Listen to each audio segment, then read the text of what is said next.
Welcome to CapitolView, where we discuss the latest in state government and politics. I'm Hannah Meisel with NPR Illinois. Joining us this week is Kent Redfield, Professor Emeritus of Political Science at the University of Illinois, Springfield. Thanks for being here, Kent. Good to be here. And also here is Dave McKinney of Chicago public radio station WBEZ. Glad you're here, Dave. Hey, Hannah. Let's get down to it.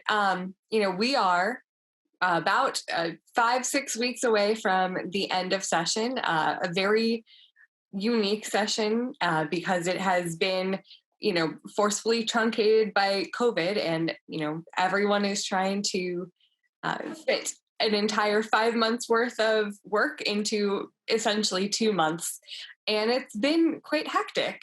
We are, budget making is always something, of course it is the legislature's sole responsibility if you want to get technical, but it's always something that when other big things pop up, it sometimes gets pushed to the wayside and is not necessarily the main news. But in a year where we have been defined by a pandemic recession, budget making is quite difficult.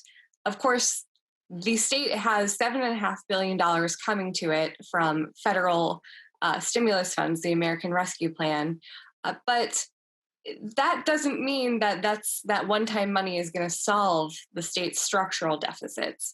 In an op-ed penned by the governor and House Speaker Chris Welch and Senate President Don Harmon in Crain's Chicago Business last week, they laid out some vague plans for spending that money. They said that $2.5 billion definitely had to go toward paying down federal borrowing that we did to plug holes in not just this current year's budget, but the last year's. But other than that, we still have a lot of other debt that we could use for that money, but they also say we should prioritize it to spur economic growth. So, Dave, there's going to be a lot of pressure on the leaders, especially House Speaker Chris Welch, since he is so new and he's trying to push back against those who want to paint him in the mold of Mike Madigan, his longtime predecessor. There's going to be pressure to say, well, let's create some new programs and, use some of that federal stimulus money. How important is it for him to resist those calls, and how difficult will it be for him to do that? Well, I don't know that it's important for him to resist the calls necessarily. I mean, he has to keep peace within that caucus.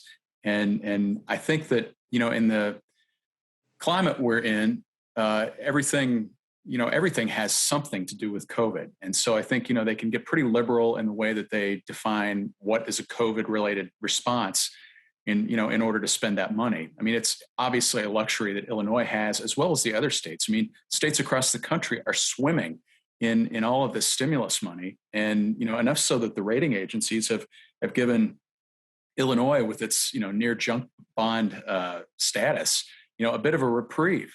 And so I think that, I think that there will be efforts to try to use some of that money creatively in ways that will satisfy the Democratic caucuses, especially heading into the next election cycle. I mean, I think you mentioned the Crain's column. What's interesting about that, it didn't create a ton of news because we've known for a long time that, from the moment that money was coming to Illinois, Pritzker made clear that he wanted to spend it to pay off the debts, the state's debts related to COVID. And so that's really the point of that column. But I think the bigger picture with that column is it just shows that the three Democratic leaders, the governor, Senate President Harmon, and Speaker Welch, are pretty much in lockstep here as we head into the home stretch on a lot of key issues. And so, I think it'll be interesting to see how things unfold. But I do think that things look very well choreographed between the three of them right now. That's a good point, because especially after the governor's budget address, when he laid out his plans and priorities, there was a lot of pushback, we should say, in the Democratic ranks, especially on his ideas for skipping a $350 million payment up and above what we spent last year over year, goes back to this 2017 school funding formula fix. It was a big deal, but the governor said, sorry, we can't afford it, but federal money is coming to us. But he's still got pushback for that. He's also gotten a lot of pushback on his ideas for ending certain tax credits that he calls corporate loopholes. Of course, he was the one who negotiated a few of those a couple of years ago in his first year as governor. But Kent, we also have this structural budget deficit that we've had for decades, and it's not going away. The governor's preferred plan to solve that was the graduated income tax, and voters rejected that in November. But we were talking before we started filming about this latest report from the Commission on Government Forecasting Accountability about if we don't, address those structural deficits, about how high our debts could explode to. So, what did that report say, and what is the danger here if we leave it unaddressed? Yeah, the reality is that the drivers of our fiscal problems in terms of pension debt, particularly in terms of revenue shortfall, when you look at normal cost increases for providing services, in a lot of the state budget is very it's personnel. There isn't a lot of technological savings that one can apply to investigating child abuse claims within the Department of Children and Family Services. And so the stimulus money will probably allow us to fully fund the new school formula that's supposed to be redirecting money on the basis of need, in addition to the base, which is not as sensitive in terms of need. But we're going to continue with unpaid bills. We haven't really made a significant had a significant impact on cutting those unpaid bills. There's a real danger in the debt going up if we try to cover too many things in terms of new spending. And this is one-time money. So, the cynical political view is, if you can get a budget that everybody can live with one-time money to get you to July before the election next year, and then pass blue smoke and mirrors to get you, through the election. We put off dealing with the reality until, some governor's second, Pritzker's second term or the new governor's first term. So, there still are, the governor was asking for a cut in the local government distributive fund, which is, money going out of the income tax to units of local government, cities and counties. So, there are a lot of tough fights still there. There's some, we had another proposal about some revenue increases in addition to the loopholes. There's another one that's apparently out there today. And I don't know whether there's stomach for dealing with it on the revenue side. Some areas are just going to continue to get hammered. Higher ed is continuing on what's been 2 decades of decline in state support at a time when they've got real problems because of the pandemic in terms of enrollment. So there's not a lot of good news beyond, we've got a life preserver, a lifeline, whatever, but that's going to go away, and we're going to be stuck out there in that ocean of debt, to continue the analogy here. So I think they will put something together. There's nothing the Republicans can do to stop it. But I think it's going to be a very fragile kind of a budget that is not sustainable beyond the coming fiscal year. So I don't think there's a lot of good long-term good news in this, other than there's some political good news in being able to kind of keep everything afloat for another 12 months. And you make a good point there. It hardly seems possible, but 2022 is around the corner, and we will see yet another gubernatorial campaign season. It seems as if Governor Pritzker's term just began, and we had this lost COVID year. But a lot of the things that he wanted to do were usurped by pandemic, but also this big major investigation from the Department of Justice, and this big swirling scandal that continues on and on around former House Speaker Mike Madigan and other lawmakers and other politicians. Ed Burke, longtime city council alderman in Chicago. Ed Burke, it was, more than 2 years ago that we first learned that the feds were looking into him. And this week, a whole new, kind of book of stuff dropped.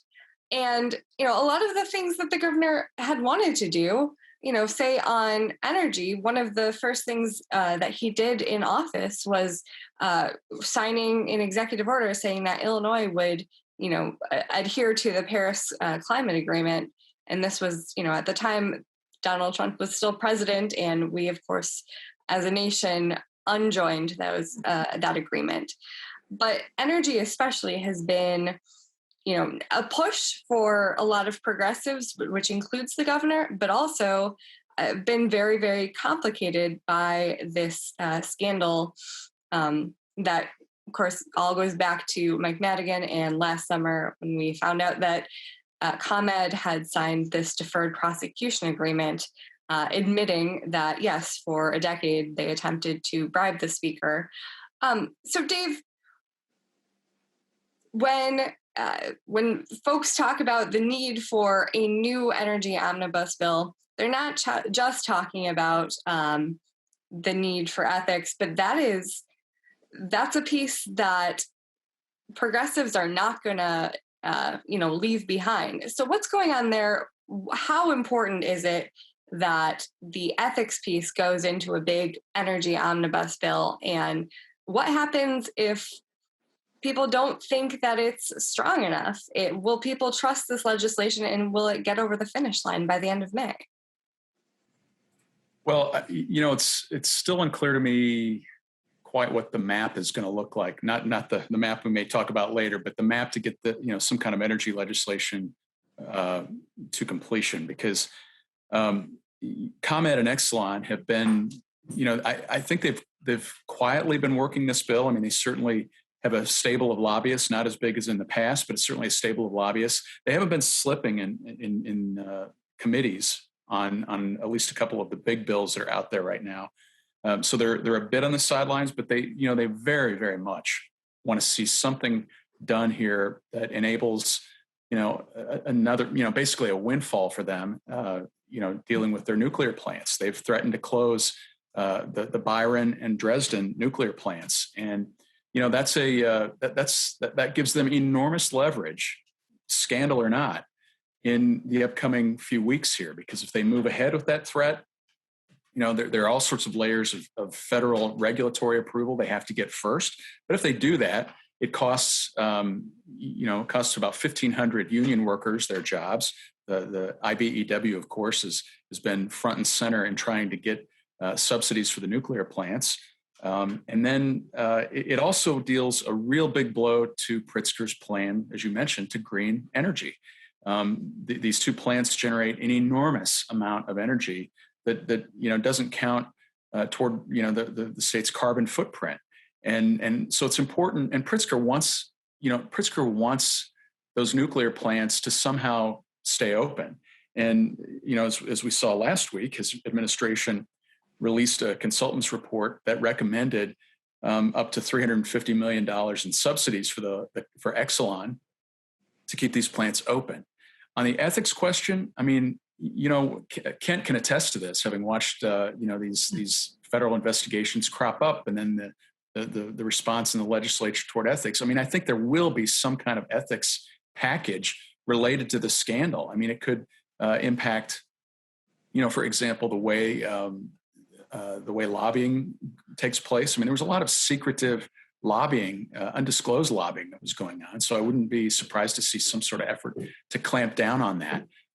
There's also an effort to get rid of the formula rate structure that was part of the 2011 ComEd bill that went through and that cost ratepayers hundreds of millions of dollars the past decade. And there's also a question about how do you regulate these requests for favors that legislators make toward the utility companies. As we saw in the case that was presented against ComEd, allegedly, former House Speaker Michael Madigan was able to place a lot of his political workers at ComEd. It was sort of a secret patronage place for him. And so I think there's an effort, at least on a disclosure level, to try to make that information public so that at least there could be a shaming piece of this, I guess, if, a legislator or someone or public official somewhere is asking for all sorts of favors and then voting the way that the utilities companies want. So it's a big bundle here. There has to be something that happens. And don't forget, the one wild card in all of this is what the federal government does with Madigan himself. Madigan has not been charged, but there's been a lot of speculation that he could be. And, he's been spending enormous amounts of campaign money to, that's my pup there, sorry. He's been spending tons of money out of his campaign fund on legal expenses. So it's his future is up in the air. And Kent, you're the campaign finance expert here. In the there was a series of hearings that were done pre-COVID last year, pre-shutdown, all about, okay, what ethics reforms can we make in the wake of, and this is even before we knew about, the ComEd and the deferred prosecution agreement. But I thought it was interesting during all of those hearings that happened last winter, none of them touched campaign finance. And how difficult it, I mean, you've seen, several rounds of campaign finance reform, but do you feel as if lawmakers are not going to want to touch that in any sort of ethics package that they pass in the next year or so? No, I would really be surprised if they tried to deal directly with the role of money in politics. I mean, it's too constrained at the federal level, and it's too difficult for legislators to deal with in terms of the way that that money flows into the General Assembly. There are kind of two pieces of this. You can write ethics legislation in relation to public utilities, which Commonwealth and which the energy companies are public utilities, and so you can have a tough set of regulations that don't apply to the manufacturers or the beer distributors or the nursing homes or whatever.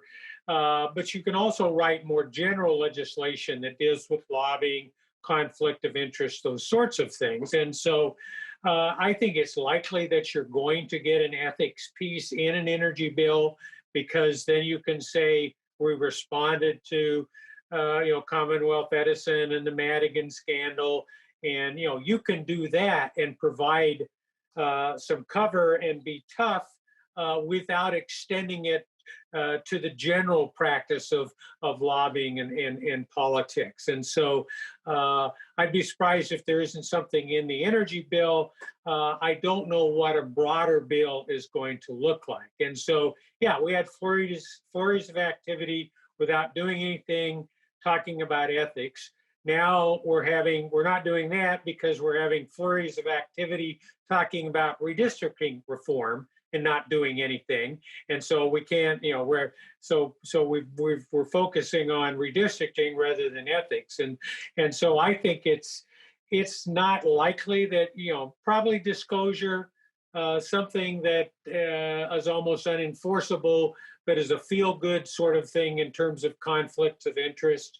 I think those things are still possible, but it could likely be just focusing on a bill that is about regulating public utilities rather than the more broader sweep of things. So I'd be surprised if there isn't something, because they'll want to go to the voters and say, we passed the ethics reform bill of 2021, and the average citizen there's no feedback loop there for the average citizen. They have no idea whether that's really effective. We got good conflict of interest legislation or disclosure, and then if the BGA doesn't like that, the average citizen is going to have to figure out who the Better Government Association is and get some information from them. So it's, you can pass stuff that sounds good without really having an impact. And that certainly has been our tradition in Illinois. Good way of putting it. With about 5 minutes left, I would like to talk about that redistricting that you just brought up, Kent. Democrats staged, more than, I think, 24 hearings all across the state.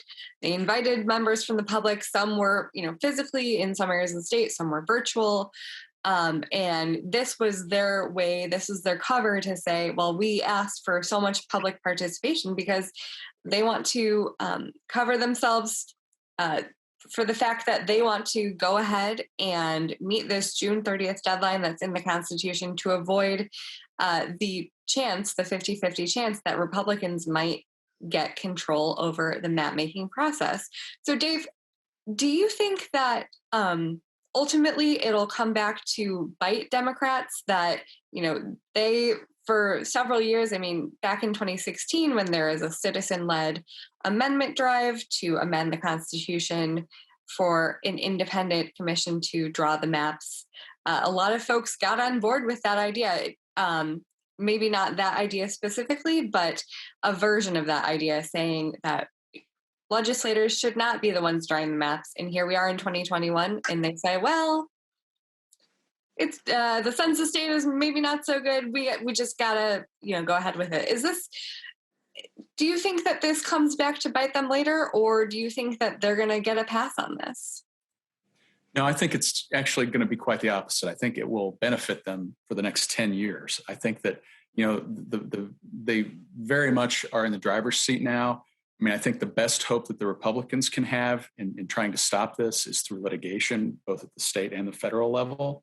If they get a break on they haven't said that's their plan yet, but if they could, throw a wrench into the process that way, which I kind of think is unlikely, especially at the Illinois Supreme Court, it's Democratic controlled. I think Democrats are in the driver's seat. And I think what is sort of interesting about this process, everybody has thrown around the term fair map, and what does a fair map look like? And, if there are efforts made to preserve Black representation, Latino representation, Asian American representation, or expand on it, that in many minds would constitute a fair map. And so I think, that emphasis on diversity gives Democrats, kind of that's the playbook, I would imagine. And another aspect that I think is kind of, going to be very interesting politically to watch is, what does the Republican congressional delegation look like? Which one of these persons becomes the odd man or woman out? Does an Adam Kinzinger get iced out, or a Rodney Davis get iced out, or a Mary Miller? And then what happens? Kinzinger, has been talked about both for U.S. Senate and for governor. Same with Davis has been kicking around possibly running for governor. So I think whoever gets left out on the side of the road, maybe looking to a statewide run. Sure, and I think it's very interesting that even with Madigan gone, the Democrats taking this approach, and like you said, they are in the driver's seat. They control both chambers with supermajorities and the governor's mansion. And so why would they give up that Democratic control? And, it's the legacy of Madigan. If you ignore a lot of the other things, is that he kept Illinois blue in the sea of Midwest red. And that was his strategy. And the maps that we'll likely see later this year will be a continuation of that. Well, we are almost out of time. I'd like to thank my guests, Kent Redfield, Dave McKinney. Thank you so much for joining us. And please tune in again next time for Capitol View.